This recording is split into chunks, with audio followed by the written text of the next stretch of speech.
சேமிப்பை வளர்ப்போம், வீழ்வையும் தவிர்ப்போம்.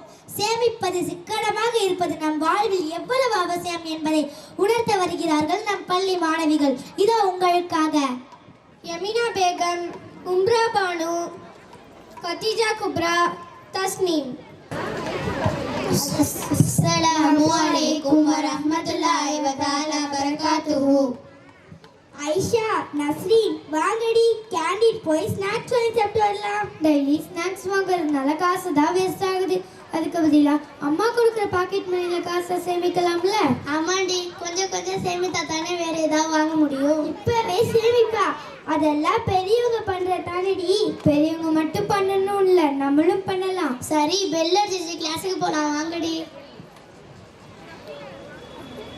Class room. ஆசிரியர் வகுப்பறையில் நுழைகிறார்.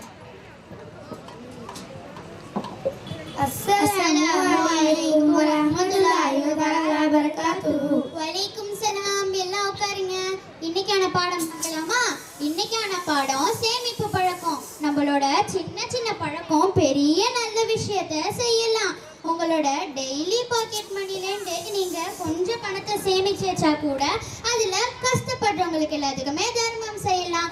அது மூலமா உங்களுக்கு நன்மை கிடைக்கும். ஏழை மக்களுக்கு சாப்பாடு வாங்கி தரலாம். அப்படி இல்லைன்னா அவங்களுக்கு உங்க வீட்டுல சாப்பாடு சமைச்சு கூட தரலாம். அது ஒரு நல்ல பழக்கம். காசை கொடுத்து உதவுங்க, ஆனா வீண் செலவு மட்டும் செய்யாதங்க. காசை இந்த மாதிரியே கொடுத்து உதவுனாங்கன்னா உங்களுக்கு நன்மை அதிகமாகும். ஓகே மிஸ், நான் இனிமேல் என் பாக்கெட் மணிலேருந்து சேமித்து மற்றவங்களுக்கு கொடுக்குறேன். மாஷா அல்லாஹ். பணம் மட்டும் இல்லம்மா, உணவு, தண்ணி, நேரம், இது மூணுத்தையும் கூட நீங்க நல்ல வழியில செலவு செய்யணும். அல்லாஹ் கூறியிருக்கான், நாம் உங்களுக்கு வழங்கியவற்றிலிருந்து நீங்கள் செலவு செய்யுங்கள். உங்களில் எவருக்கேனும் மரண நேரம் வருவதற்கு முன்பாக அந்த நேரத்தில் அவர் கூறுவார், என் அதிபதியே, நீ எனக்கு இன்னும் சிறிது காலம் அவகாசம் அளிக்க கூடாதா? நான் தான தர்மம் செய்வேன், நல்லோர்களில் ஒருவனாகி விடுவேன். அல் குர்ஆன் 63வது அத்தியாயம் 10வது வசனம். ஓகே மிஸ், இன்ஷாஅல்லாஹ். சரி, இன்னைக்கான பாடம் புரிஞ்சுச்சா? இனிமேல்ட்டு யாரும் வீண் விரயம் செய்யக்கூடாது, சேமிப்பு செய்யணும். ஐஷா, நஸ்ரீன், பசிக்குது, வாங்கடி சாப்பிட்டு போலாம். சரி, வாங்க சாப்பிடலாம்.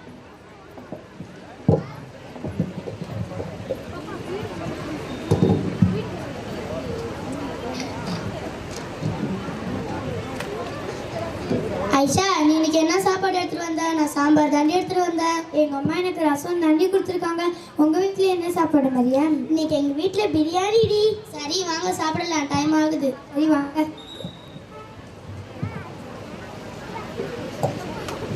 என்னால சாப்பிடவே முடியல. என்னாலே சாப்பிட முடியலடி. மரியம், நஸ்ரீன், ரெண்டு பேரும் என்ன பண்றீங்க? சாப்பாடு ஏன் டஸ்ட்பின்ல கொட்டுறங்க? சாப்பாடு வேஸ்டே பண்ணக்கூடாது. எங்களால சாப்பிட முடியல, அதான் டஸ்ட்பின்ல கொட்டுறோம். மா, இங்க என்ன பிரச்சனை? என்ன பண்றீங்க? மிஸ், மரியமும் நஸ்ரீனும் சாப்பாடு டஸ்ட்பின்ல கொட்டுறாங்க. மிஸ், எங்களால சாப்பிட முடியல, அதனால டஸ்ட்பின்ல கொட்டுறோம் மிஸ்.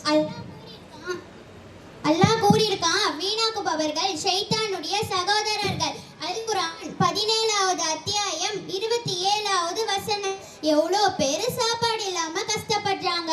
அல்லாஹ் நமக்கு உணவு கொடுத்துருக்கான், அதை நீங்க இப்படி வீணாக்க கூடாது. சாரி மிஸ், இனிமேல் இந்த மாதிரி பண்ண மாட்டோம் மிஸ். சரி, சீக்கிரம் தொலைஞ்சிட்டு கிளாஸ்க்கு போங்க.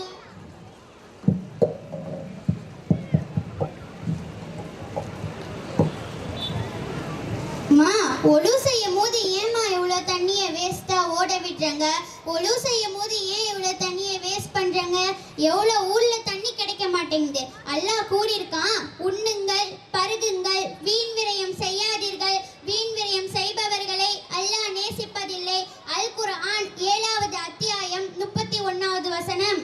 சாரி மிஸ், இனிமேல் இந்த மாதிரி தண்ணீரை வீணாக்க மாட்டோம், சாப்பாட்டை வீணாக்க மாட்டோம், பணத்தை சேமித்து வைத்து மற்றவர்களுக்கு உதவுவோம். இத பாக்குற நீங்களுமே உணவு, தண்ணி, நேரம், பணம் இது எல்லாத்தையும் சேமிச்சு வைங்க. பணத்தை எல்லாத்துக்குமே கொடுத்து